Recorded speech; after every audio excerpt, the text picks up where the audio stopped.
클릭해 주셔서 감사합니다. 영상 시청에 앞서 좋아요와 구독은 영상 제작에 큰 힘이 됩니다. 감사합니다. 지금 시작합니다. 서울 외곽의 한 단독주택.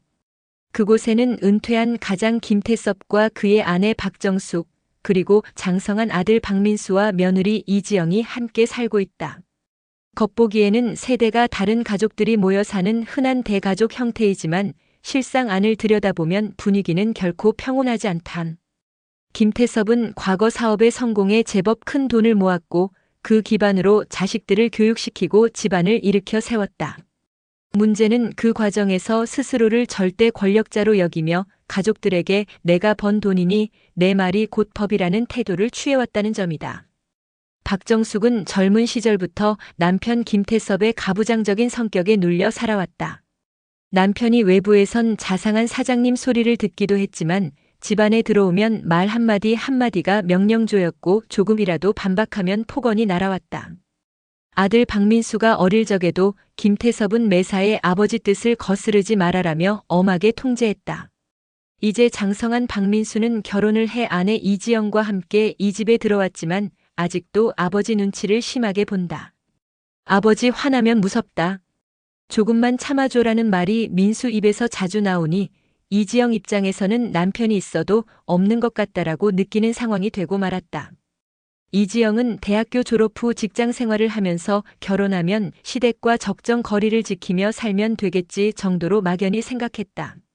그러나 막상 시댁에 들어와 보니 시아버지의 권위는 예상보다 훨씬 더 강경했다.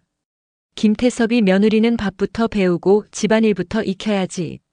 무슨 회사 일 핑계로 집안 살림을 소홀히 하느냐고 매번 구시렁대면 이지영은 회사에 야근이 많아서요라고 변명도 제대로 못하고 고개만 푹 숙이고 있었다. 남편 박민수는 한사코 아버지와 맞서지 않았고 오히려 아내에게 미안하지만 조금만 참고 넘어가자. 아버지 심하게 화내면 우리 다 곤란해진다라며 당부했다. 사정이 이러니 집안 여성인 박정숙과 이지영 자칫하면 서로 불편해지는 일도 잦았다.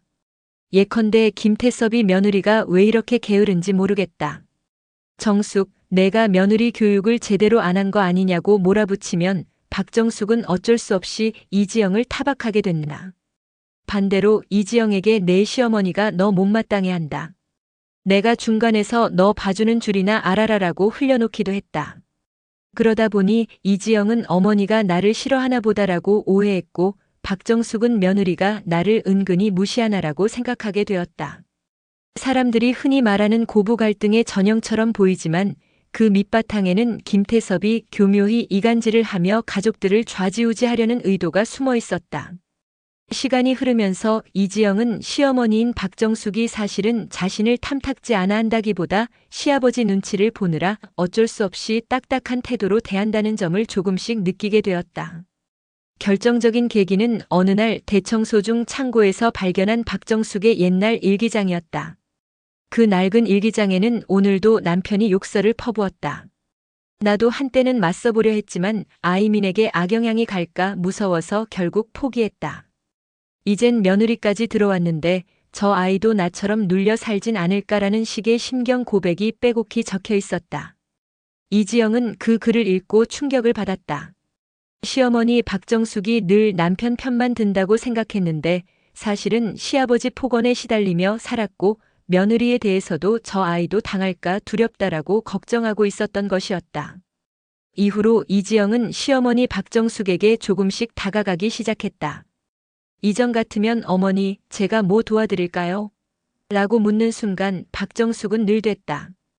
괜히 내가 나섰다간 시아버지가 더 기분 나빠하실 거야 라며 일축하곤 했다. 그러니 이지영도 도움 주려다 되레 민폐만 끼치는 것 아니냐는 생각에 스스로 물러설 수밖에 없었다. 그런데 이번엔 달랐다. 이지영이 굳은 표정 없이 밝게 다가와 어머니, 이 반찬 제가 손 좀 볼까요? 칼질은 익숙해서요라고 제안할 때 박정숙이 한껏 긴장한 기색을 보이면서도 한숨을 작게 내쉰 뒤 뭐 그러면 조금만 손봐줘. 시아버지 금방 들어올지도 모르니까라고 중얼거리듯 대답한 것이다. 사실 그 말 속에는 여전히 시아버지가 무서우니 조심하라는 경고도 섞여 있었지만 최소한 예전처럼 완강히 뿌리치진 않았다. 이지영도 어머니가 내 제안을 거절은 안 하는구나라고 느꼈다. 물론 박정숙이 이지영 마음을 정확히 안다거나 서로를 전부 이해하게 된 건 아니었다. 하지만 서로를 대하는 태도 자체가 미묘하게 달라진 것은 분명했다. 이지영이 선뜻 제가 도울게요라고 나서는 순간마다 박정숙은 늘 겁먹은 얼굴로 시아버지가 보면 또 난리칠 텐데라며 우려했지만 전처럼 아예 쌀쌀맞게 내쫓지는 않았다. 그 결과 김태섭이 집을 비운 짧은 시간에는 두 사람이 자연스레 더 많은 말을 나눌 기회가 생겼다. 부엌에서 식재료 정리하다가 잠시 눈이 마주치면 이지영이 어머니, 저녁 메뉴는 뭐가 좋을까요? 라고 물었고 박정숙도 글쎄, 너희 시아버지 입맛은 늘 고기로만 맞춰야 해서라며 근심을 털어놓았다. 그중엔 시아버지 눈치 보느라 하고 싶은 음식을 못 해먹는다는 하소연도 깃들어 있었다. 예전이라면 내가 뭘 안다고 괜히 끼어들어 할 수도 있던 순간이 이제는 그래, 내가 조금은 알아도 괜찮겠지라는 미묘한 분위기로 바뀐 것이다. 비록 박정숙은 이지영이 자신의 과거 속사정을 어느 정도 헤아리고 있는지 전혀 모르지만 며느리가 어쩐지 나에게 자꾸 마음을 쓰려고 한다는 느낌은 받고 있다. 그게 예전처럼 거부감만 들진 않으니 최소한 소통의 기회가 생긴 셈이다. 어느 밤 김태섭이 늦게 들어온다는 말을 들은 박정숙과 이지영은 식탁에 앉아 차를 마셨다. 이지영이 용기를 내 털어놓았다. 어머니, 사실 저 요즘 너무 숨이 막혀요. 시아버님께서 조금만 기분 나쁘시면 큰 소리 내시고 남편도 별다른 도움을 주지 못하니까요. 그동안 어머니께서 저를 엄하게 보신 줄 알았는데 창고에서 어머니 일기장을 보고 생각이 달라졌습니다. 박정숙은 눈을 크게 뜨고 잠시 말이 없더니 한숨을 길게 내쉬었다. 그것까지 봤구나. 사실 나도 예전엔 네 시아버지에게 맞서본 적이 있어. 근데 민수가 어릴 때 네 시아버지 폭력을 쓰는 바람에 너무 무서웠지. 그래서 점점 순종하는 척하게 되더라. 사실 며느리 너한테까지 그런 불행을 물려주고 싶진 않았는데. 그 말에 이지영도 울컥했다. 어머니, 우리 둘 다 비슷한 처지였네요. 만약 힘을 합친다면 어떨까요? 저는 어머니 혼자 사시는 걸 막아야 한다고 생각해요. 저도 시아버님이 너무 두렵지만 그냥 이대로 살 순 없잖아요. 그렇게 두 사람은 서서히 연대의식을 키우기 시작했다. 김태섭이 집 안팎에서 어떤 식으로 폭언을 하는지 구체적으로 메모를 해두고 혹시 심하게 큰 소리를 내거나 폭력을 행사하려 할 땐 녹음 영상으로 기록하기로 했다. 박정숙은 사실 녹음 같은 거 한 번도 해본 적 없는데 요즘엔 휴대전화로도 할 수 있구나라며 어색해했지만 이지영이 시범을 보이자 조심스럽게 고개를 끄덕였다. 한편 남편인 박민수는 아내와 어머니가 함께 뭔가 의논하는 듯 보이자 불안한 표정을 지었다. 어린 시절부터 김태섭을 두려워해온 터라 집안에서 갈등이 생길 때마다 늘 아버지 화내면 더 큰 문제 생긴다. 조용히 따르자는 입장이었다. 이지영이 남편에게 당신도 아버지에게 한마디 해주면 안 돼? 나 혼자 어떻게 하라는 거야? 라고 물으면 박민수는 곤란한 얼굴로 나도 아버지에게 말해본 적 있지만 소용없었어. 괜히 나섰다가 아버지한테 크게 혼나고 엄마도 힘들어지거든이라며 고개를 숙였다. 그 모습에 이지영은 큰 실망을 느꼈다. 남편이 사실상 아무 도움이 안 되는구나라는 생각에 더욱더 시어머니 박정숙과 함께 뭔가를 해야겠다고 마음먹었다. 민수는 그런 아내의 결심을 눈치채면서도 아버지가 알면 안 좋아하실 텐데라고 걱정만 했다. 결국 미안하지만 조금만 참아줘라는 말이 반복될 뿐이었고 이지영은 당신이야말로 아버지에게 한마디 못하잖아라고 목소리를 높이기도 했다. 그러면 박민수는 죄책감에 시달리는 얼굴로 나도 언젠가 아버지께 맞서야 한다는 걸 알지만 아직은 자신이 없어라고 중얼거렸다. 그렇게 남편이 마땅한 역할을 못해주는 사이 시아버지 김태섭의 고압적인 태도는 계속되었다. 때로는 박정숙이 우리 민수도 집에서 한마디 해주면 좋을 텐데라며 아쉬워했지만 끝내 민수는 아버지에게 대놓고 반발하는 대신 사소한 일에도 아버지 그만 화내세요라고 얼버무리는 정도에 그치곤 했다. 이처럼 남편의 소극적 모습은 이지영에게 절망감을 안겼고 역설적으로 고부 연대가 절실해지는 계기가 됐다. 김태섭이 그렇게 가부장적이고 폭력적인 태도를 보이게 된 건 사업으로 큰 돈을 벌었던 젊은 시절부터였다. 박정숙이 결혼하자마자 깨달은 건 남편이 외부에선 유능하고 호탕한 사업가로 통했지만 집안에선 참으로 독선적이라는 사실이었다. 민수가 2~3살 무렵 박정숙이 병이 나서 일주일 정도 몸져 누웠을 때조차 김태섭은 집안 꼴이 이게 뭐냐? 내가 정신을 차려야 내가 밖에서 더 큰 돈을 버는 거 아니냐며 호통을 쳤다. 아내가 울먹이면 우는 소리 집어치워. 남편 뒷바라지 하나 못하면서라며 윽박질렀고 한 번은 밥상이 마음에 안 든다는 이유로 밥그릇을 엎어버린 적도 있었다. 이후로 이지영은 시어머니 박정숙에게 조금씩 다가가기 시작했다. 이전 같으면 어머니, 제가 뭐 도와드릴까요? 라고 묻는 순간 박정숙은 늘 됐다. 괜히 내가 나섰다간 시아버지가 더 기분 나빠하실 거야 라며 일축하곤 했다. 그러니 이지영도 도움 주려다 되레 민폐만 끼치는 것 아니냐는 생각에 스스로 물러설 수밖에 없었다. 그런데 이번엔 달랐다. 이지영이 굳은 표정 없이 밝게 다가와 어머니, 이 반찬 제가 손 좀 볼까요? 칼질은 익숙해서요라고 제안할 때 박정숙이 한껏 긴장한 기색을 보이면서도 한숨을 작게 내쉰 뒤 뭐 그러면 조금만 손봐줘. 시아버지 금방 들어올지도 모르니까라고 중얼거리듯 대답한 것이다. 사실 그 말 속에는 여전히 시아버지가 무서우니 조심하라는 경고도 섞여 있었지만 최소한 예전처럼 완강히 뿌리치진 않았다. 이지영도 어머니가 내 제안을 거절은 안 하는구나라고 느꼈다. 물론 박정숙이 이지영 마음을 정확히 안다거나 서로를 전부 이해하게 된 건 아니었다. 하지만 서로를 대하는 태도 자체가 미묘하게 달라진 것은 분명했다. 이지영이 선뜻 제가 도울게요 라고 나서는 순간마다 박정숙은 늘 겁먹은 얼굴로 시아버지가 보면 또 난리칠 텐데라며 우려했지만 전처럼 아예 쌀쌀맞게 내쫓지는 않았다. 그 결과 김태섭이 집을 비운 짧은 시간에는 두 사람이 자연스레 더 많은 말을 나눌 기회가 생겼다. 부엌에서 식재료 정리하다가 잠시 눈이 마주치면 이지영이 어머니, 저녁 메뉴는 뭐가 좋을까요? 라고 물었고 박정숙도 글쎄, 너희 시아버지 입맛은 늘 고기로만 맞춰야 해서라며 근심을 털어놓았다. 그중엔 시아버지 눈치 보느라 하고 싶은 음식을 못 해먹는다는 하소연도 깃들어 있었다.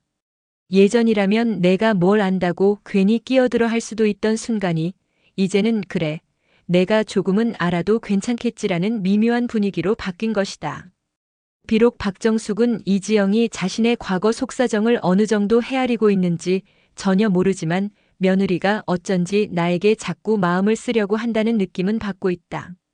그게 예전처럼 거부감만 들진 않으니 최소한 소통의 기회가 생긴 셈이다. 박정숙이 참다 못해 당신이 아무리 가장이라도 이건 너무하다라고 맞선 날에는 김태섭이 손찌검을 하려고 팔을 들어 올렸다.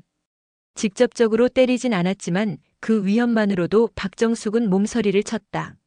어린 민수가 옆에서 엉엉 울며 아빠 엄마 때리지 마세요라고 외치자 김태섭은 그제야 내가 참는다. 하지만 다시는 내 뜻 거스르지 말아라고 삿대질했다. 이후로도 김태섭은 사업이 조금만 삐끗해도 화풀이를 가족에게 했고 사업이 잘 되면 다 내 덕분이라며 거드름을 피웠다. 그러면서 내 돈으로 가족들이 먹고 사는데 나에게 토를 단다는 건 있을 수 없다라는 사고방식을 굳혔다.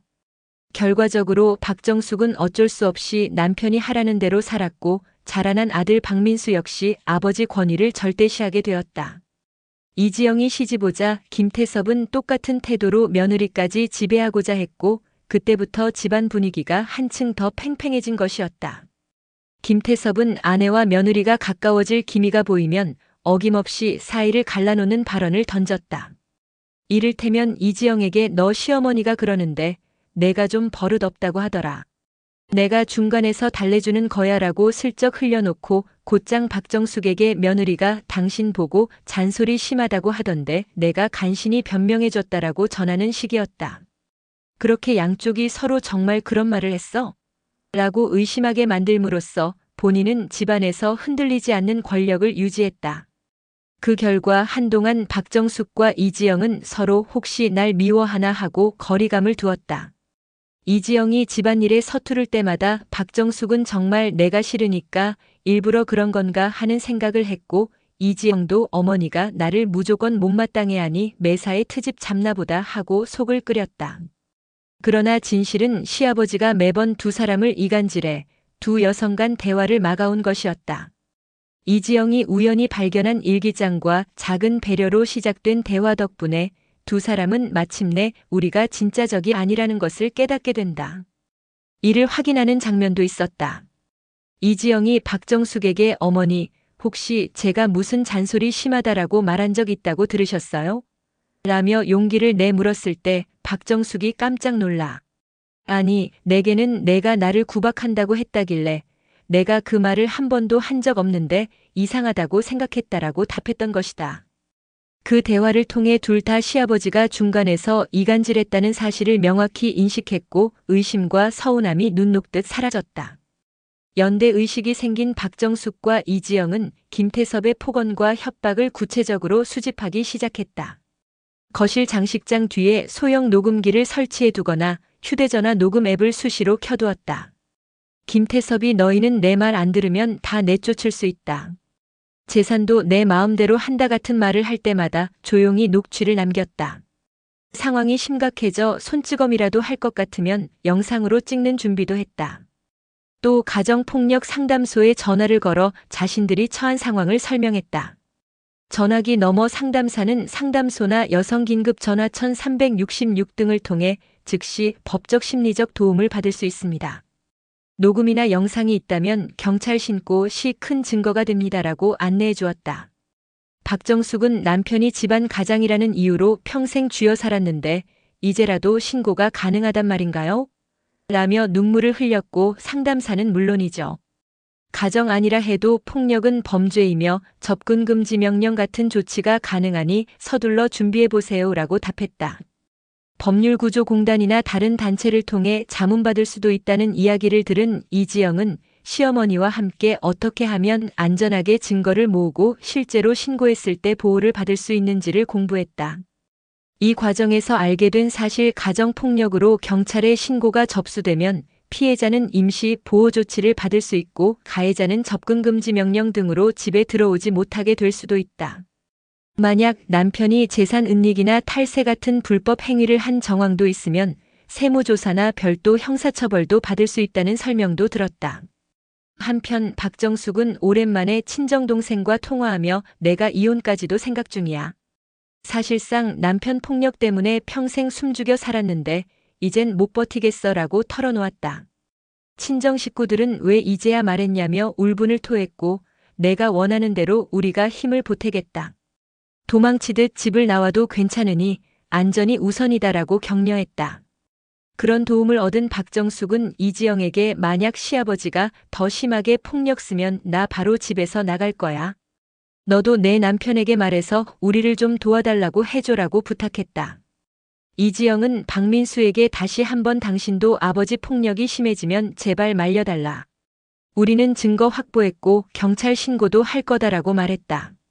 그러나 박민수는 여전히 망설이는 기색이 역력했다. 내가 아버지한테 맞선다고 생각해봐. 어머니랑 내가 더 힘들어질 수도 있잖아라는 식의 소극적 태도를 반복했다. 이지영은 답답했지만 더 이상 남편에게 기댈 수 없다고 마음먹었다. 시어머니와 자신이 직접 행동에 나설 수밖에 없었다. 폭발 시아버지의 최후 그리고 경찰 출동. 결정적인 사건은 김태섭이 깊은 밤 술에 취해 돌아온 날 벌어졌다. 밖에서 지인들과 회식을 했는지 몹시 흥분된 상태로 현관문을 열고 들어온 김태섭은 거실에 있던 박정숙과 이지영을 보자마자 노려보며 너희 둘이 요즘 날 무시하고 짜고 치는 거 아니야? 내가 가장인데 날 기만하면 가만두지 않겠다고 소리쳤다. 화가 머리끝까지 치밀어 보이는 그의 얼굴에 예전 같으면 두 여성은 겁먹고 웅크렸을 것이다. 하지만 이날은 달랐다. 이지영이 즉시 휴대전화를 꺼내 녹화 버튼을 눌렀다. 김태섭은 그걸 본 순간 핏대를 세우며 뭐하는 짓이냐. 당장 꺼라. 라고 달려들었다. 이지영은 뒷걸음질치며 손찌검하면 경찰에 신고합니다. 라고 외쳤다. 김태섭은 이미 분을 주체 못하고 손을 치켜들어 박정숙에게도 내가 이딴 짓 주도했냐? 당장 치워. 라며 소리쳤다. 그러더니 이지영의 폰을 뺏으려 손을 뻗었다. 그러나 이지영은 재빨리 112를 눌러 통화 연결을 시켰다. 통화음이 울리는 사이 김태섭은 더 격분해 경찰. 내가 미쳤구나. 라고 욕설을 퍼부었다. 전화기 너머에서 여보세요? 112입니다. 어떤 상황이신가요? 라는 소리가 들리자 이지영은 떨리는 목소리로 시아버지가 폭력을 휘두르려고 해요. 제발 빨리 와주세요 라고 말했다. 김태섭은 그딴 소리 집어치워. 민수 어디 있냐? 어서 말려. 라고 외쳤지만 정작 박민수는 안방에서 잔뜩 겁먹은 얼굴로 아버지, 제발 진정하세요만 반복할 뿐이었다. 결국 얼마 지나지 않아 사이렌 소리가 골목을 울렸고 경찰차가 도착했다. 경찰관들이 현관문을 열고 들어오자 김태섭은 이건 집안 문제다. 남이 왜 끼어드냐? 라며 화를 냈다. 그러나 이지영이 휴대전화로 녹화한 영상, 그리고 거실에 숨겨뒀던 녹음기 파일이 증거로 제시되자 경찰은 가정폭력 현행범 혐의가 분명합니다. 임시조치가 필요하겠네요 라고 판단했다. 김태섭은 경찰서로 연행되면서도 너희 모두 후회할 거야 라고 소리쳤지만 이미 그의 폭언과 협박이 모두 기록되어 있었다. 경찰서에서 조사를 받은 김태섭은 오해다. 내가 화 좀 냈을 뿐이라며 변명했지만 폭력성 언행과 협박이 고스란히 남아있으니 빠져나갈 도리가 없었다. 동시에 과거에 은닉하려 했던 재산과 탈세 혐의까지 수면 위로 떠올라 세무당국이 별도로 수사를 시작했다. 가장으로 군림하던 김태섭은 한순간에 폭력 범죄자이자 재산 문제로 법적 시비에 얽히는 처지에 놓였다. 박정숙은 친정 식구들의 도움으로 변호사를 선임했고 가정폭력 피해자로서 접근금지 명령을 신청했다. 판사는 구체적인 폭언과 폭행 시도 증거가 뚜렷하다며 김태섭에게 집 근처에 접근하지 못하도록 임시조치를 내렸다. 이렇게 해서 가정 내 절대 권위자였던 김태섭은 사실상 집 밖으로 쫓겨난 셈이 되었다. 김태섭이 사라지자 집안 분위기는 180도 바뀌었다. 박정숙은 허탈함과 함께 해방감을 느꼈다. 평생을 참고 살았는데 결국 이런 식으로 끝나다니 한편으론 늦었지만 그래도 다행이야라고 중얼거렸고 이지영은 어머니랑 저 이제서야 마음 편히 식탁에 앉아 웃을 수 있네요 라며 미소를 지었다. 남편 박민수는 그제야 내가 제때 아버지께 맞섰다면 좋았을 텐데 미안하다라고 사과했지만 아내 이지영은 당신도 아버지 밑에서 힘들었을 거 알아. 다만 이제부터라도 함께 어머니를 보듬고 우리 가정을 평안하게 만들어가자고 답했다. 친척들 사이에선 한 집안의 가장이 법적 처벌까지 받게 되다니 말도 안 된다는 의견부터 시대가 변했으니 폭력적 가장은 용납되지 않는 게 당연하다는 의견이 엇갈렸다. 그러나 대부분 김태섭의 실체가 드러난 뒤에는 오히려 박정숙과 이지영에게 고생 많았고 이제라도 자유롭게 살아라라고 응원해주는 쪽으로 돌아섰다. 박민수는 비로소 아내에게 나도 내 방식으로 사죄하고 싶다. 아버지 밑에서 자라면서 생긴 두려움을 떨쳐버리고 우리 아이가 생기면 절대 폭력 없는 환경에서 키우고 싶다라고 다짐했다. 박정숙은 늦은 나이에 혼자서도 생계를 꾸릴 수 있는 길을 모색했다. 일단 집안의 재산 분할 문제나 생활비 지원 문제는 변호사를 통해 조율하고 친정 쪽에서 마련해준 임시 거처를 오가며 새 인생을 준비하고 있다. 이지영도 회사에 좀 더 매진할 수 있게 되었고 스트레스가 줄자 건강도 개선되었다. 무엇보다 예전처럼 시어머니를 거북하게 보지 않게 된 게 가장 큰 변화다. 이젠 오히려 둘이 함께 시장을 보고 저녁을 차리며 수다를 떨고 휴일에는 영화도 함께 본다. 맺은 말 드리고 싶은 말씀. 이 이야기를 통해 고부 갈등인 줄 알았던 문제가 사실은 가부장적 시아버지의 권위와 폭력에서 비롯되었다는 점을 더욱 분명히 보여드리고 싶었습니다. 겉으로 보기엔 시어머니와 며느리가 사사건건 충돌하는 듯해도 그 배경에는 가족들을 교묘히 이간질하고 두려움으로 지배하려는 가해자가 있을 수 있습니다. 오랜 세월 권위를 누렸다고 해서 폭력이 정당화될 수는 없습니다. 또한 이 글의 남편처럼 아들이 중간자 캐릭터가 소극적일 때 피해자는 더욱 고립된다는 현실적인 면도 짚어봤습니다. 가정 문제를 밖에 알리지 말라 아버지가 가장이니 어쩔 수 없다 같은 말을 듣다 보면 폭력을 참아야만 하는 듯한 분위기가 형성됩니다. 하지만 법과 제도는 생각보다 더 적극적으로 가정폭력 피해자를 보호할 수 있습니다. 녹음, 영상, 상담 기록 등 구체적인 증거를 확보하면 경찰 신고와 접근 금지 명령 혹은 가정폭력 관련 임시조치 등을 통해 안전을 보장받을 수 있습니다. 집안일은 집안에서 해결해야 한다는 말은 폭력을 묵인하는 구실이 되어서는 안 됩니다. 가족이라는 이름으로 가해지는 폭력은 오히려 더 깊은 상처를 남깁니다. 만약 지금 비슷한 상황에 놓여 계신 분이 있다면 결코 혼자서 끙끙 앓지 마시고 주변에 알리거나 상담을 받으시길 권해드립니다. 시대가 바뀌었고 이제는 가정폭력도 엄연한 범죄로 다뤄집니다.